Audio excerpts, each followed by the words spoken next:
A lo más reciente, a lo que está ocurriendo en estos momentos, 8 y un par de minutos aquí en el sur de la Florida, media hora de diferencia con Venezuela. Vamos rumbo a Caracas, la capital, para decirle bienvenido al señor Luis Florido, dirigente nacional de Voluntad Popular. Gracias por acompañarnos. Gracias a ti, Pedro, y gracias a todos los que nos están escuchando en estas pequeñas ventanas de libertad que representan los medios televisivos que lamentablemente no tenemos en nuestro país. Qué honor poder ser considerado parte de una ventana de libertad. Luis, cuéntanos qué está ocurriendo en estos momentos. Bueno, en estos momentos, como ya ustedes saben, imagino que lo has informado, Pedro, la audiencia concluyó. Ya concluyó la audiencia, ya por supuesto se evacuaron todos los argumentos, tanto de la Fiscalía como de la defensa, no solo de Leopoldo López, sino también de los 4 estudiantes que comparecen ante la juez, que va a decidir en definitiva si va el juicio o si no hay razones para que haya juicio. En este momento está la juez en el proceso de tomar una decisión, si asume que se vaya a juicio o no. Esa es la situación que ocurre en este momento, en este instante, y por supuesto la Fiscalía está tratando de que este proceso se retrase para que no se tome decisión aún. Luis, cuénteme, ¿están en la misma situación los 4 estudiantes que están acusados junto a Leopoldo López? Sí, es la misma situación porque en definitiva es el mismo caso, por supuesto, con aristas diferentes. Porque a Leopoldo López tiene unos cargos diferentes a los jóvenes, pero en definitiva es el mismo caso. Ha habido una serie de cosas en las últimas horas que generaron un poquito de confusión en cuanto a la existencia o no existencia de oxígeno para el famoso diálogo entre la Mesa de Unidad Democrática y el régimen. ¿Han tenido alguna novedad ustedes sobre eso? Bueno, mira, sobre ese aspecto nosotros hemos sido muy concretos, muy claros. A mí me tocó particularmente participar en las reuniones de la Mesa de la Unidad con respecto a los primeros pasos que se dieron del diálogo. Nosotros se lo dijimos claros a ellos. A este gobierno, al gobierno de Venezuela no se le puede vender fiado, como decimos en Venezuela. Es decir, no se le puede dar crédito, hay que venderle de contado. No tiene palabra y lo demostró en el año 2013 en la mesa de negociación de acuerdos, lo demostró el año pasado cuando no se contaron las actas y los votos en Venezuela.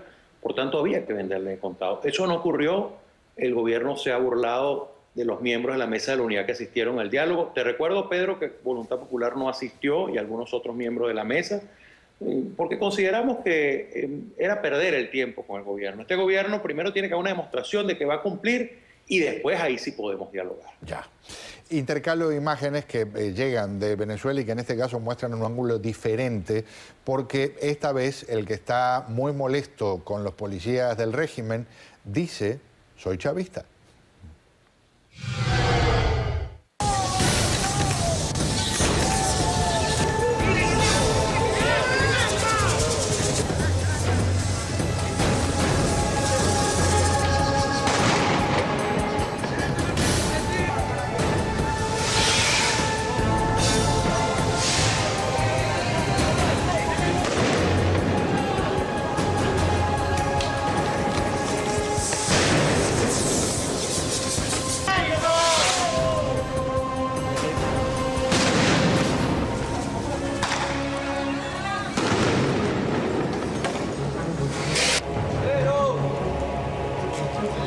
Y nada más que sepan que yo alguna vez fui chavista, pero no madurista. La lucha continúa. Son personas indiferentes que se encuentran allá, que solamente ven la casa de sus hogares. Los invito a que vengan y vean la realidad aquí en la calle. Compañeros, estamos mucho luchando por Venezuela. Mensaje simple: soy chavista, mano madurista, escúchalo. Que le quede claro. Suman nuevos componentes a lo que es un panorama tan difícil como el que se vive en las calles. Le digo bienvenida a la señora Beatriz Rangel. La señora Beatriz Rangel es directora del AMLA Consulting Group y fue ministra de la Secretaría de la Presidencia en Venezuela. Muy buenas noches. Buenas noches. Panorama cada día más enredado, si se quiere, pero al mismo tiempo muestra grietas dentro del oficialismo. Efectivamente, yo creo que todas estas demoras que se están experimentando en el proceso judicial que se le abrió a Leopoldo López, tiene que ver mucho con que no hay consenso dentro de las fuerzas del chavismo, por una parte, o del gobierno de Venezuela, y por otra parte la presión internacional. Dentro del chavismo yo creo que hay gente que quiere ir a fondo, ya no le importa enseñar descarnadamente los aspectos más grotescos de esa tiranía. Y radicalizar. Radicalizar, exacto. En cambio, y hay otras que piensan que con la presión internacional le ha creado muchos problemas a Venezuela, porque lo que había hecho el régimen muy efectivamente era crear una imagen de que era el gobierno de los pobres, de que era un gobierno que estaba con los desvalidos, que era un gobierno que eran las élites que lo estaban atacando. Y ahora está apareciendo como lo que realmente es, que es una tiranía, es un gobierno autoritario y que piensa perpetuarse en el poder para siempre, como el estalinismo, como el Mao Zedong hizo en China. Es decir, es un autoritarismo similar. Y por cierto, un detalle cuando menciona que hablaban del gobierno para los pobres, lo que hicieron fue aumentar el número de pobres. Con datos oficiales hay 736.000 más que los que había el año anterior, o sea que estamos hablando de una situación dramática. Pero el presidente Maduro, mientras tanto, como está buscando excusas, ya tiene a Leopoldo López preso, ahora apunta contra María Corina Machado. Aquí está él, bueno, atacándola. Y por cobardía, doctora Veledo, de usted y de otros dirigentes de la MOT, terminan ustedes siendo cómplices por silencio, cómplices indirectos, de asesinos como esta exdiputada. No exagero cuando le digo que es una asesina, que estaba planificando la violencia y la muerte en este país. Esa es la verdad. Está hablando, para que quede claro, de María Corina Machado, y es otra de la retahíla esta de amenaza. Vuelvo por un instante a Caracas.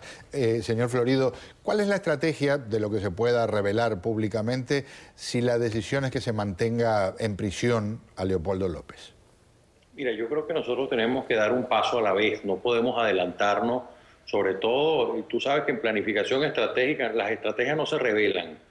Es decir, nosotros para que nuestras acciones puedan tener un efecto no podemos adelantarnos, mucho menos que en Venezuela, como lo decía Beatriz Rangel hace algunos minutos, estamos viviendo, ya pasamos de una autocracia electoral a una dictadura abierta y sobre todo la dictadura de la cúpula de un partido político corrupto como es el PSV. Entonces nosotros vamos a dar un paso a la vez, Pedro. Mientras el presidente Maduro, con el tema del diálogo, lo sigue tomando ahora como una excusa de que, por supuesto, él es el bueno y los que no quieren sentarse a la mesa con él son los malos. Aquí está algo de lo que dijo sobre eso. Al diálogo. Dura 2 meses convocándolo y 2 meses después es que llegan. Y luego se sientan y dicen, si me miras mal me voy.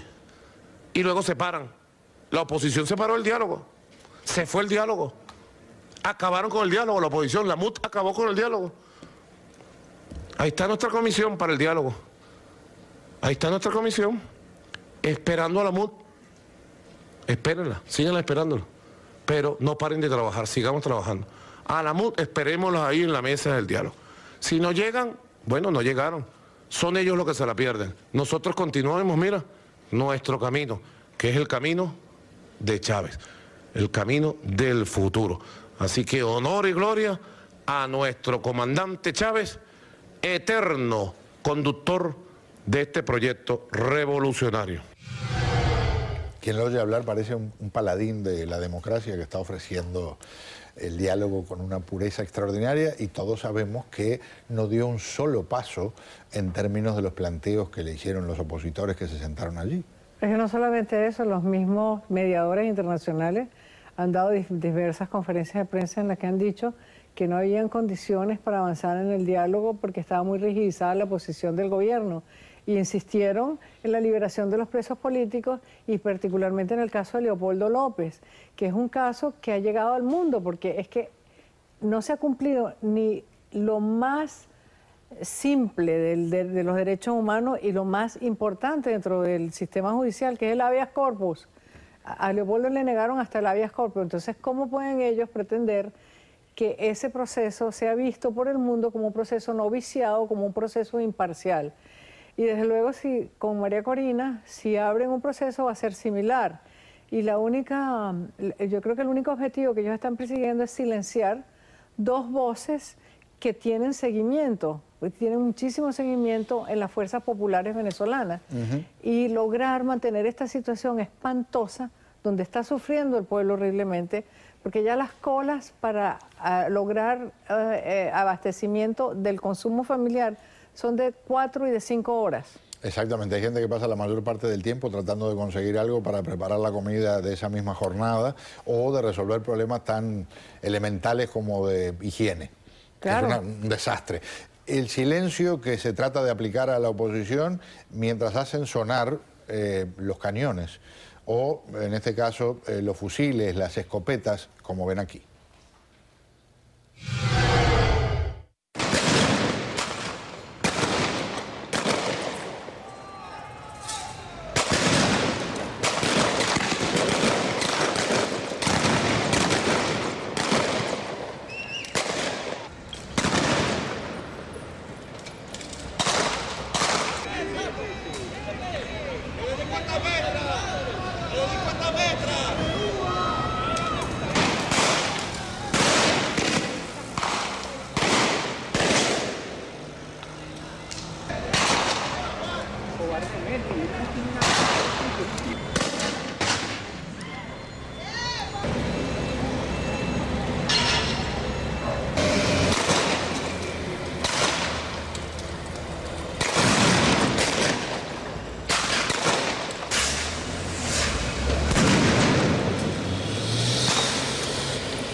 Hace un rato se tuvo de alguna forma contacto directo, si se quiere, a través de las redes sociales con Leopoldo López porque a través de su cuenta de Twitter pudo decir algunas cosas. Aquí están algunos de estos tweets. Me acusan de intentar romper el hilo constitucional por proponer un cambio de gobierno en mis palabras y discursos. La verdad, el hilo constitucional está roto en Venezuela desde hace mucho tiempo. Todos los días, dice Leopoldo López, violan y pisotean la Constitución. Señor Florido, lo que mencionaba la señora Rangel recién me parece es uno de los elementos que puede generarle más problemas en lo inmediato al gobierno y es la apretada de cinturones. La gente cada vez más indignada por tener menos y cuando tienen los recursos para tener acceso a algo, ese algo no está disponible. Y quiero decirte algo, como decimos en Venezuela, siempre se puede estar peor. Es decir, la situación en Venezuela no ha tocado fondo. Creemos que la situación económica que vivimos, la crisis económica, yo lo llamaría catástrofe económica, cuando en un país no se consiguen un vehículo, cuando en un país no se consigue una batería, no se consiguen medicinas, no se consiguen alimentos, el país cae en un caos total. Entonces, la situación que vivimos a nivel económico es muy grave, pero también en términos sociales, eso genera un efecto social y político. Hay una crisis política este año que no existía el año pasado. El año pasado existió una crisis política cercano a abril. Esa crisis política se calmó. Posteriormente, en enero, el 23 de enero, nosotros planteamos la necesidad de la salida, de la sustitución de Maduro por mecanismos constitucionales. La Constitución prevé 5 mecanismos. Y así lo dijo Leopoldo. El gobierno, ¿qué es lo que ha hecho? La respuesta ha sido arremeter con fuerza. Yo te doy un ejemplo. Hay más de 3.000 violaciones de derechos humanos a la fecha. Al día de ayer, nosotros tenemos unos detenidos en la cárcel de Uribana, que es en Barquisimeto. Ahí está Alexander Tirado y el hijo del general Baduel, Raúl Emilio Baduel. Están siendo torturados a diario los golpean, les tiran agua fría, los despiertan en la madrugada. Lo mismo está ocurriendo con un muchacho que se llama Clíder Martínez, que está en la cárcel del Rodeo. Y lo mismo ocurre con cientos de detenidos políticos por este gobierno. Es decir, esa apretada de cinturón a la que tú te refieres, lo han hecho, han ido más allá, porque apretan el cinturón y aparte de eso, están torturando a los venezolanos. Señor, gracias por acompañarnos. Nuestro respeto por todo lo que están haciendo allá. Muchas gracias a ustedes. Muy amable. Señora Rangel, un gusto tenerla aquí. Muchísimas gracias. Gracias. Muy, pero muy amable. Gracias.